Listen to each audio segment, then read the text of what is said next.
Bismillahirrahmanirrahim. Assalamualaikum warahmatullahi wabarakatuh. Saya Indah Lestari dari kelas 7A PMA Universitas Bina Bangsa.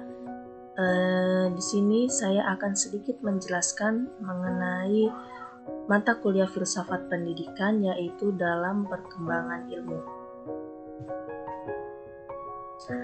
Langsung saja, perkembangan ilmu.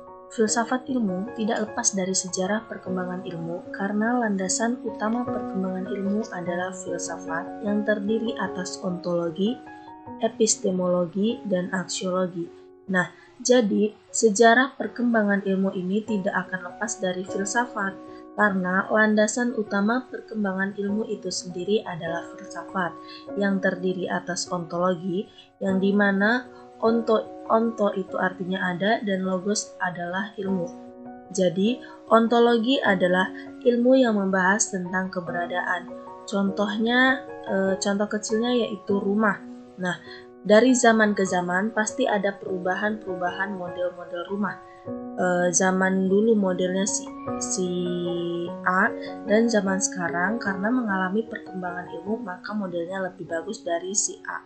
Kemudian ada epistemologi.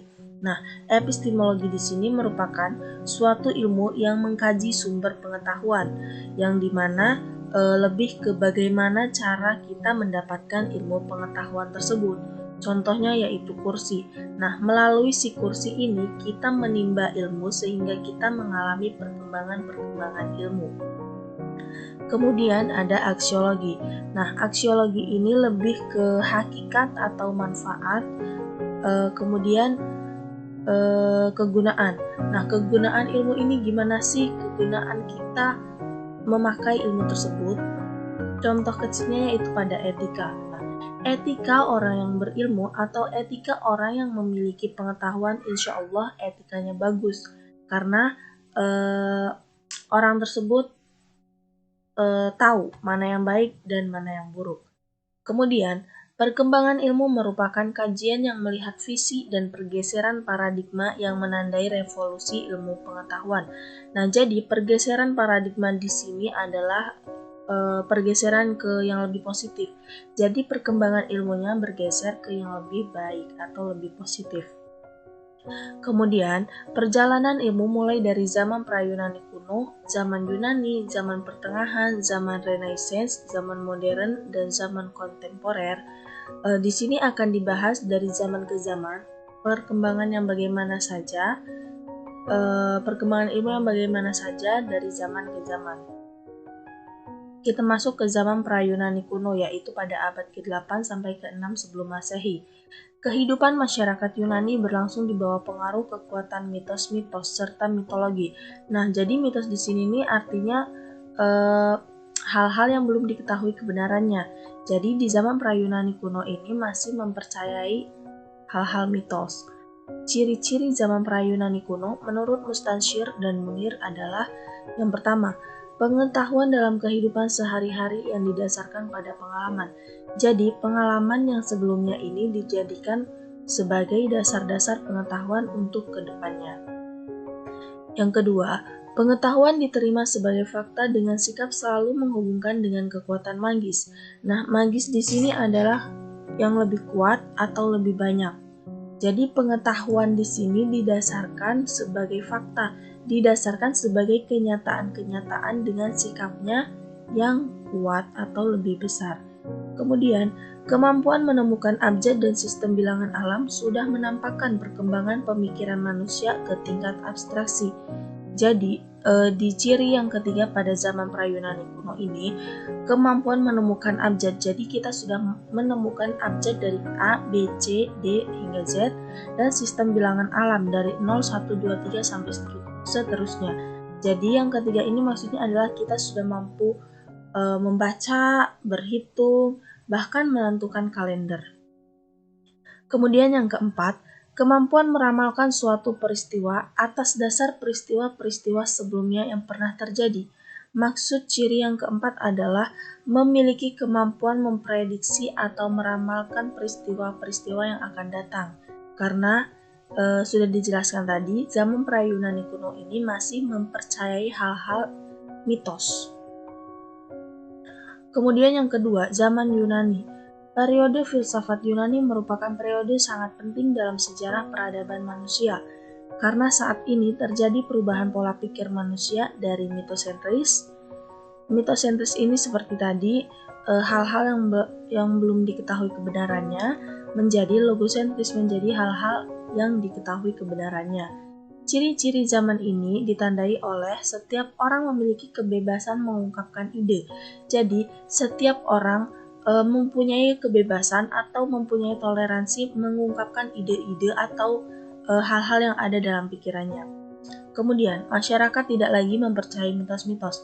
Nah, perkembangan ilmu pada zaman Yunani dari zaman sebelumnya, yaitu zaman pra-Yunani kuno, yaitu mempercayai hal-hal mitos, dan perkembangan di zaman Yunani ini tidak lagi mempercayai mitos-mitos, tidak lagi mempercayai hal-hal yang belum diketahui kebenarannya. Kemudian, masyarakat tidak menerima pengalaman yang didasarkan pada sikap menerima begitu saja. Jadi, masyarakat ini tidak menerima pengalaman kalau tidak ada alasannya. Nah, masyarakat di sini menerima pengalaman jika alasannya sudah diketahui atau sudah jelas. Kemudian ada tokoh-tokohnya, yaitu Thales, yang dimana Thales ini adalah bapak filsafat yang mengkaji tentang asal-usul alam. Yang kedua ada Anaximandaros, yang dimana pemikirannya mengenai asal mula alam semesta, bahwa segala sesuatu muncul dari apeiron atau yang terbatas. Dan jadi si Anaximandaros ini tidak tahu jelas maksud dari tak terbatas tersebut.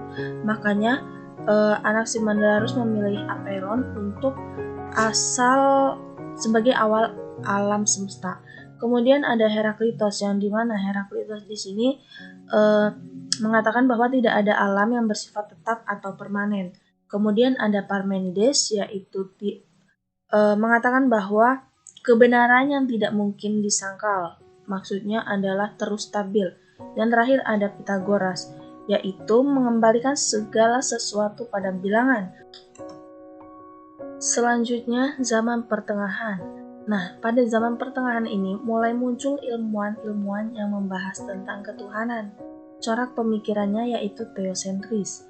Beberapa tokoh Islam yang mengembangkan ilmu dalam zaman pertengahan ini yaitu Al-Khwarizmi, yang dimana Al-Khwarizmi ini membahas trigonometri, yaitu teori sinus, kosinus, tangen, dan kotangan.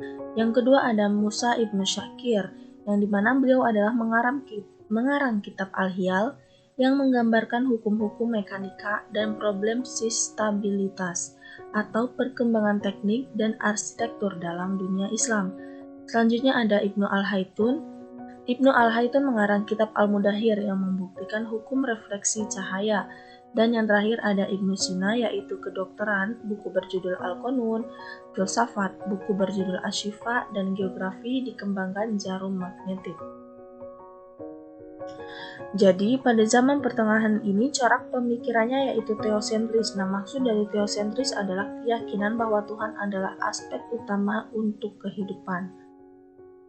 Kemudian yang keempat ada zaman Renaissance, yang dimana awal mula kebangkitan modern. Nah, pada zaman Renaissance ini awal mula mengalami kebangkitan.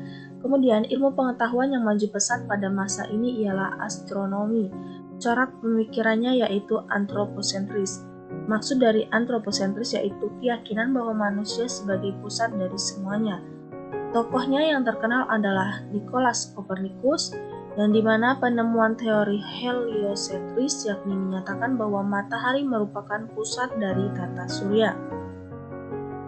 Kemudian ada Francis Bacon, pemikirannya empirisme, menggunakan pengalaman indrawi sebagai dasar dan sumber pengetahuan. Jadi, pengalaman indrawi yang dimaksud di sini adalah pengalaman lahiriah yang menyangkut dunia yang bersifat objektif, maupun pengalaman batiniah yang bersifat subjektif. Selanjutnya ada Kepler, penemuan konsep hukum pergerakan planet dengan orbitnya berbentuk elips. Kemudian ada Galileo Galilei, yang dimana penemuannya yaitu lintas peluru, hukum pergerakan, bahkan tata bulan planet Jupiter. Nah, Galileo Galilei ini disebut sebagai bapak astronomi observasional, bapak ilmu fisika modern. atau bapak ilmu pengetahuan. Kemudian ada zaman modern. Nah, zaman modern ini ditandai dengan penemuan dalam bidang ilmiah.